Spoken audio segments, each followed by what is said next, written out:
the new tragedy in the NFL tonight. Cowboys nose tackle Josh Brent was arrested early this morning and faces a charge of intoxication manslaughter. Jovan Belcher was supposed to be taking the field today for the Chiefs. That is not going to happen, however. Police say Belcher killed his girlfriend on Saturday and then killed himself in front of his coach.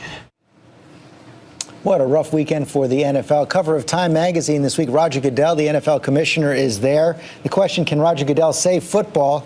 And here's what they write. Here's the tabloid reality facing Goodell's NFL. Given all the news about retired NFL players suffering from mental illness or killing themselves while coping with brain damage associated with head trauma from playing football, it is natural to wonder, what if? The Belcher tragedy may be another warning sign. George Will, are the pressures of pro football worth our cheers? It may be a guilty pleasure the way boxing now is. We don't look at boxing the way we used to because we know what's happening to brain trauma. George, let me give you some numbers. In 1980, there were 3 NFL players weighed more than 300 pounds. In 2011, there were 352 over 300 pounds. Football is played basically within 10 yards of either side of the line of scrimmage, and in that 20 yards, these big men are quick as cats. And the kinetic energy is such that the body is simply not made for it. Last year, 31 of 32 NFL offensive lines averaged more than 300 pounds. I don't think the body's made for it, and I think these men are paying a terrible price.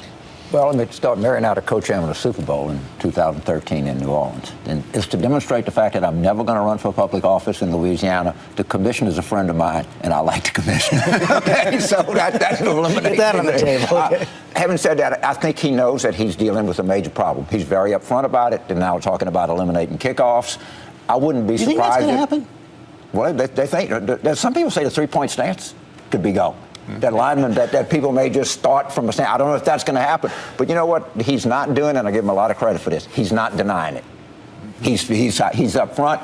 It's a huge game. It's a wonderful game. But this is a real problem. This head trauma is a real problem, and he's not denying it. I don't think any other person would deny that. This is a huge problem, and I'm going to be up front. I'm a long-time suffering Detroit Lion fan, so eliminating football in some ways is not going to affect our city all that much since we've never won. I have 3 boys.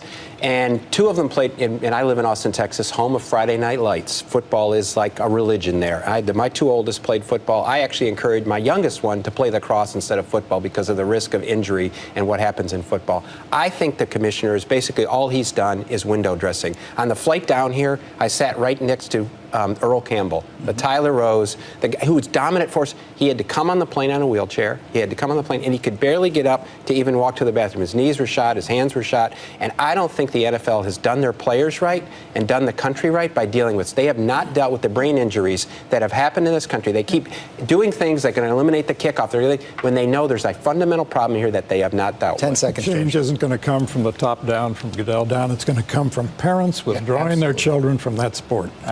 I'm sorry. I think he's done some things. They have to wait out games. They have to be under evaluation. I don't want to be a suck up to the commissioner, but I think he's taking this seriously. That's going to have to be the last word. Thank you all very much. And now we honor our fellow Americans who serve and sacrifice.